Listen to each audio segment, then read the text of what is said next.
இலங்கையில் இறுதிக்கட்ட யுத்தத்தின் போது இடம்பெற்றதாக கூறப்படும் யுத்த குற்றம் மற்றும் மனித உரிமை மீறல் தொடர்பில் இலங்கை அரசாங்கம் அழுத்தங்களுக்கு உள்ளாகி வரும் நிலையில் தற்போது அதன் ஒரு படி மேலாக நேற்றைய ஐநா விசாரணை அமைந்துள்ளது.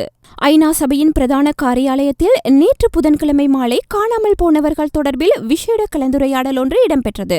இதன்போது இலங்கையில் இறுதிக்கட்ட யுத்தத்தில் காணாமல் போனவர்களின் உறவினர்கள் மற்றும் நேரடியாக பாதிக்கப்பட்ட சிலர் தமது சாட்சியங்களை பதிவு செய்துள்ளனர். குறிப்பாக விடுதலை புலிகளின் அரசியல் துறை பொறுப்பாளர் ப. நடேசனின் மகனும் சமாதான செயலாளரான புலித்தேவனின் மனைவியும் நிர்வாகத்துறை பொறுப்பாளர் மலரவனின் மனைவியும் வெள்ளைக்கொடி விவகாரத்தில் ஐநாவின் நேரடி சாட்சியங்களாக மாறியுள்ளனர்.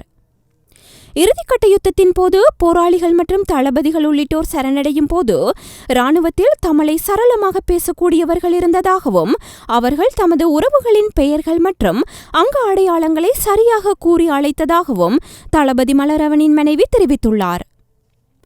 அத்துடன் தமது கணவருடன் சேர்ந்து சரணடைந்த சிலரின் புகைப்படங்களையும் மலரவனின் மனைவி நேற்று ஐநா சபையில் சமர்ப்பித்திருந்தார்.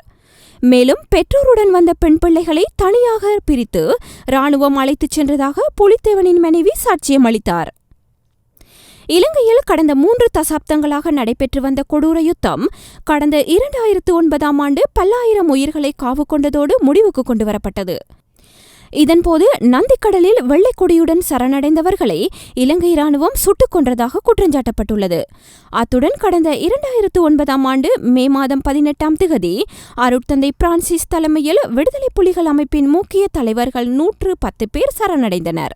இவர்கள் தொடர்பில் சர்வதேசம் கேள்வி எழுப்பி வந்தாலும் இலங்கை அரசாங்கம் இதுவரை இவர்கள் தொடர்பான தகவலை வெளியிடவில்லை. யுத்த குற்றம் தொடர்பில் ஏற்கனவே புகைப்படங்கள் மற்றும் காணொளிகள் போன்றவற்றை சர்வதேச ஊடகங்கள் வெளியிட்டு அது தொடர்பில் இலங்கை அரசாங்கத்திற்கு பல நெருக்குதல்கள் ஏற்படுத்தப்பட்டது. இறுதி யுத்தத்தின் போது பெண் பிள்ளைகள் பாலியல் வல்லுறவுக்குட்படுத்தப்பட்டு கொலை செய்யப்பட்டதாக தெரிவிக்கப்பட்ட குற்றச்சாட்டை இலங்கை அரசாங்கம் முழுமையாக மறுத்து வந்தது.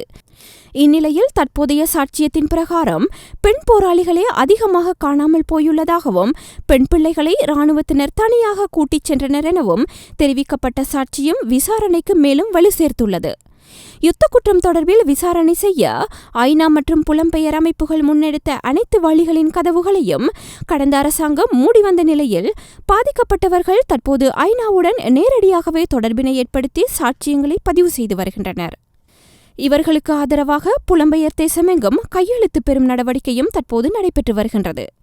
புகைப்படங்கள் மற்றும் காணொலி சாட்சிகளை பொய் என உரைத்த இலங்கை அரசாங்கம் பாதிக்கப்பட்டவர்களின் நேரடி சாட்சிக்கு என்ன பதில் கூறப்போகின்றது என்பதே தற்போது அனைவரது கேள்வியாகவும் உள்ளது. யுத்தம் முடிவுக்கு கொண்டுவரப்பட்டது என்ற பெயரில் இலங்கையில் நடந்தது இன அழிப்பென பிரேரணைகள் நிறைவேற்றப்பட்டு சர்வதேச விசாரணை கூண்டில் இலங்கையின் அப்போதைய ஆட்சியாளர்களை ஏற்ற வேண்டும் என்ற கோஷம் அதிகரித்துள்ள நிலையில் தற்போதைய சாட்சியத்தால் அது மேலும் உக்கிரமடைந்துள்ளது. எதிர்வரும் செப்டம்பர் மாதம் வெளிவரவுள்ள இலங்கை தொடர்பான ஐநா அறிக்கை மிகவும் கடுமையானதாக இருக்கும் என ஏற்கனவே சர்வதேச தலைவர்கள் எச்சரிக்கை விடுத்துள்ள நிலையில் தற்போதைய நேரடி சாட்சியும் சேர்ந்து இலங்கைக்கு எவ்வாறான நெருக்கடியை கொடுக்கப் போகின்றதென்பது விடை தெரியா வினாவாக உள்ளது. சர்வதேச ரீதியாக பேசப்பட்ட வெள்ளைக்கொடி விவகாரத்தில் சிறைக்கு சென்ற சரத் பொன்சேகா விடுதலையாகி தற்போது குற்றச்சாட்டுகளிலிருந்தும் விடுதலை செய்யப்பட்டுள்ளார். யுத்தத்தின் போது முக்கிய படையணிகளின் கட்டளை தளபதிகளாக பணியாற்றிய பலர் ராஜதந்திரிகளாகவும் வேறு பல பதவிகளிலும் நியமனம் பெற்றுள்ளனர். இந்நிலையில் பாதிக்கப்பட்டவர்கள் வழங்கும் சாட்சியங்களின் பிரகாரம் விசாரணைகளில் பாரிய திருப்புமுனை ஏற்படலாம் என அரசியல் அவதானிகள் தெரிவிக்கின்றனர். ஐநா உயரதிகாரிகள், மனித உரிமை ஆர்வலர்கள் உள்ளிட்டோர் நேற்றைய தினம் பிரசன்னமாகியிருந்த சபையில் பாதிக்கப்பட்டவர்கள் கண்ணீருடன் சாட்சியமளித்திருந்தமை இங்கு குறிப்பிடத்தக்கது.